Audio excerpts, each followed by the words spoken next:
So welcome back. I promised a stroll through the elements of rapid psychological first aid. Before we take that stroll, I want to remind you of our context. What we are most concerned with in the wake of disaster is surge, the increased demand for mental health, behavioral health services. The remedy, the answer to the problem that we've come up with, is to build the community resilience from the inside out. This is a departure from historical methods, as I've described earlier, where we would typically import professional mental health services. There is still a role for that, don't get me wrong. But what Hurricane Katrina taught us was that resilient communities are perhaps best built from the inside out.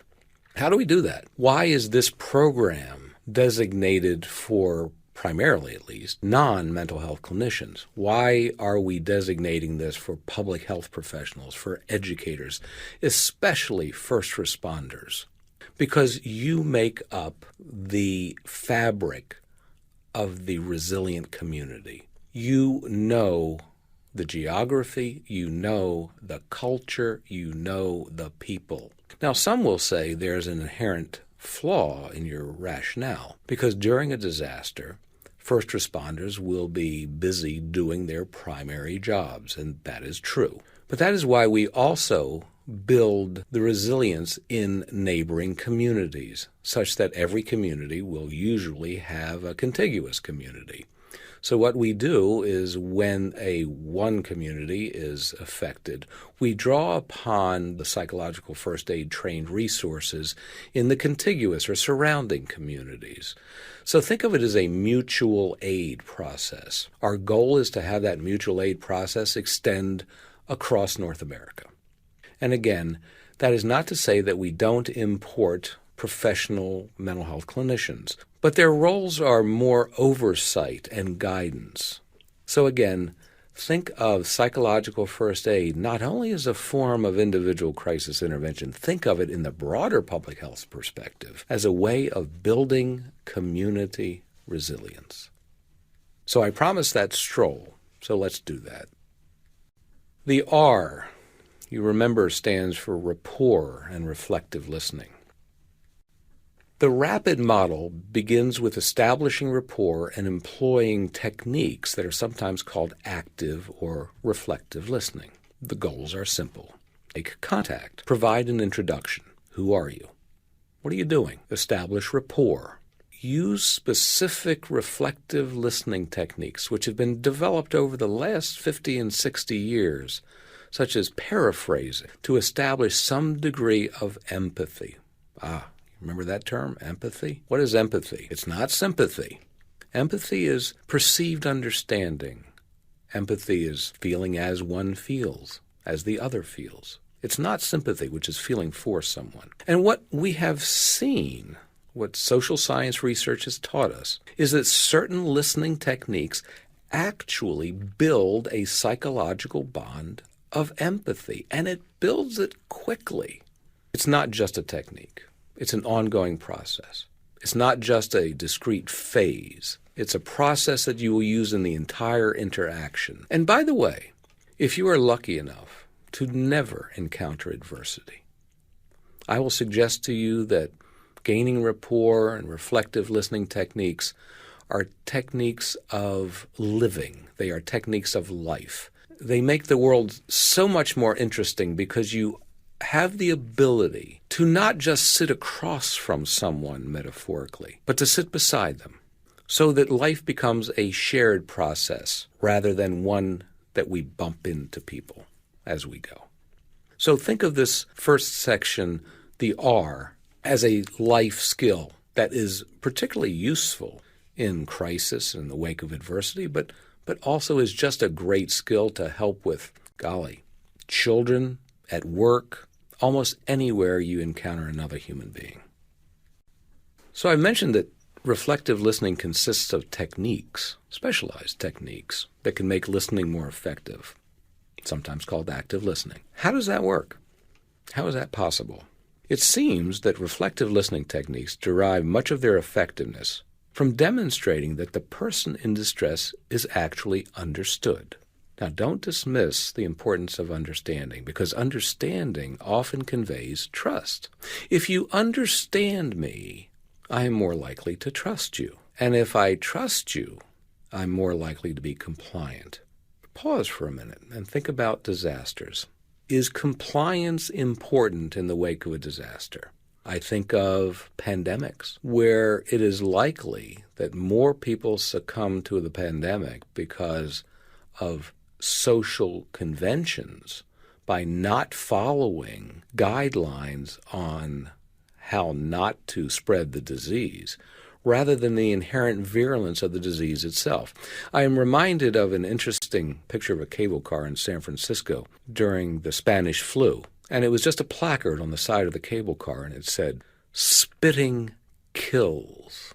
Let's just say that was a form of early public health messaging.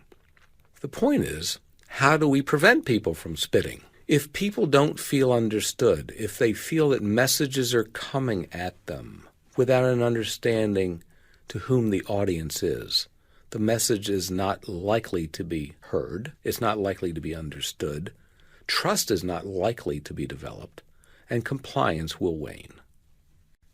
So reflective listening techniques have been successfully used in a wide variety of applications, certainly in the counseling professions, in crisis intervention and psychological first aid, as we are now demonstrating, but in parent-child communications, in sales, and even in law enforcement, more specifically in hostage negotiations. In the 1980s, for example, the field of hostage negotiations was found out of law enforcement. And when I asked my colleagues in law enforcement what was the great breakthrough that aided people in releasing hostages unharmed, they generally smile and they say, "Oh, it's that psychology stuff. It's that active listening." And I said, what are you speaking of specifically? And they would say, "We found that when the law enforcement officer could form an empathic bond with the perpetrator, the likelihood of a successful release dramatically increased." What is that empathic bond? It's about being understood. Where does understanding start? You got it. Listening. First question that students usually ask is, how do we start? And admittedly, getting started is often the most difficult part of the process. We begin by establishing rapport. We begin the conversation by establishing rapport as quickly as possible. In the wake of a disaster, in the wake of adversity, you will encounter people in acute distress. Psychological first aid is designed to provide acute assistance. In order to know how best to help someone in a crisis, you must observe, you must listen. What you say initially will obviously depend on the situation itself, but generally speaking, I suggest that you introduce yourself in a respectful manner. Explain who you are, what you're doing, and then ask an initial question. When you ask a well-phrased question, a person in distress derives a sense of value and participation in the solution of their own problem, rather than having someone just show up in their face and say, "Do this, do this, do this." I've been to 36 countries, 6 continents, many of them far many more times than once. Regardless of culture, regardless of language, regardless of religion, recovery from disaster, recovery from adversity, ultimately comes from within. Our job is to give people the jump start that they need. Some need more, some need less. But the jump start begins with understanding as best we can.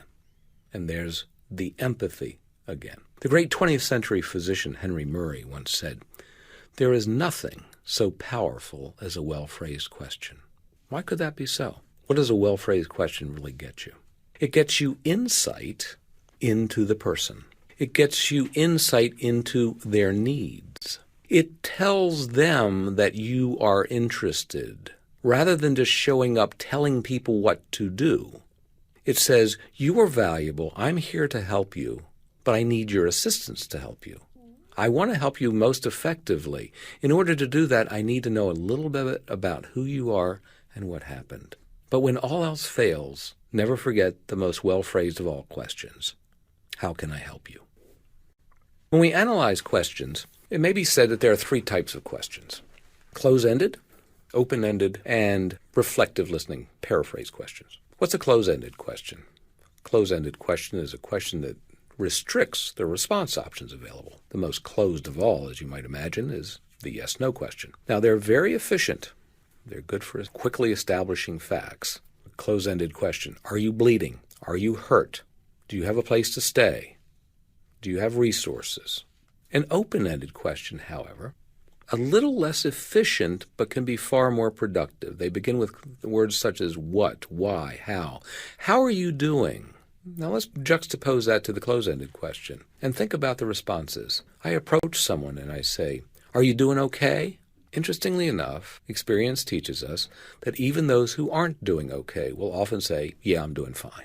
And it's not that they're lying, they're being dishonest. They often feel guilty for asking for assistance. But a way around that potential issue is to simply say, rather than "you doing okay?" is "how are you doing?" Now, people can certainly come back and say, "I'm doing okay."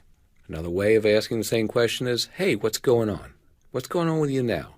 So these are good for filling in details and probing for further information. But don't forget the summary paraphrase. You may not have heard that term before, so let me repeat it. Summary paraphrase. A paraphrase is where you take someone else's words, turn them into your words, and send them back. So summary paraphrase, taking someone else's words, rephrasing it. Rephrase the core content, or sometimes the emotions, into what is often a yes or no question, and sending it back for affirmation or modification. Summary paraphrases are almost magical. They have stems. Often the stem would be something like, "Well, sounds to me like," or "So in other words, what you're saying is," or "What I'm hearing you say is." Now be careful, because these can be abused. These are like red flags. When someone hears too many of those stems, they'll say, "Are you doing something psychological? Are you practicing a technique on me?" The key to effective listening and effective questioning is not to have it seem like a technique. It is not an interrogation, and I'm speaking specifically to our law enforcement colleagues now. It is a conversation. The goal is ultimately healing, but initially it is to gather as much information as possible. Go back to the concept of empathy. Sit beside someone, metaphorically, not across from them. This is a journey. It is not a destination. So the summary paraphrase says some interesting things. The first and foremost goal of paraphrasing is to establish that concept of empathy. Remember, being understood. Being understood is being appreciated. William James said, "The deepest craving of human nature is the desire to be appreciated." In the darkest moments, sometimes it will be the darkest moment when you enter someone's life, all they need is to be valued, to be understood, to be appreciated.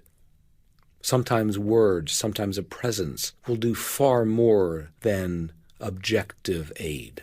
But it has to begin with them. Sounds to me like this has been hard on you. So in other words, what you're saying is you've lost everything. I'm hearing you say this has been devastating. Once someone tells their tale of devastation or adversity, oftentimes caring people want to rush in and just fix it. "I lost my house. This house has been in my family for 300 years. The naive response would be, "Perhaps there's insurance. Maybe the insurance will cover the house." That may be true, and that may be the ultimate solution, but that's probably not what they want to hear right then. What they want is someone to sit beside them and say, "So this has taken your breath away. You've lost more than a house. You've lost a history." Let's get a little more granular. Imagine yourself to be a mirror. Once engaged, a person in distress sends either a nonverbal or verbal message regarding their current state of distress. "How are you doing?" might be the probe. As a human mirror, your job becomes reflecting back the person's emotional and/or most salient cognitive content within the message. Simply said, the core of reflective listening consists of taking the other person's words, paraphrasing them, rephrasing them. Rephrase the essence of their message into your words and reflect them back. Since most messages have both an emotional and objective aspect, you must decide which aspect to reflect and when. Which one is most important? It's often a good idea to start with the emotion if it seems most salient, as is often the case in the wake of tragedy. We remember Aristotle, who said there are three elements to discourse. There's logos, the logic, the rational mind. There's ethos, the sense of credibility. Do you understand who I am? And there's pathos, which is emotion. And Aristotle once said that the road to logos and rational action is often paved through pathos. We must sometimes bear witness to someone's distress before they are ready to receive objective assistance. These techniques prove useful in that process.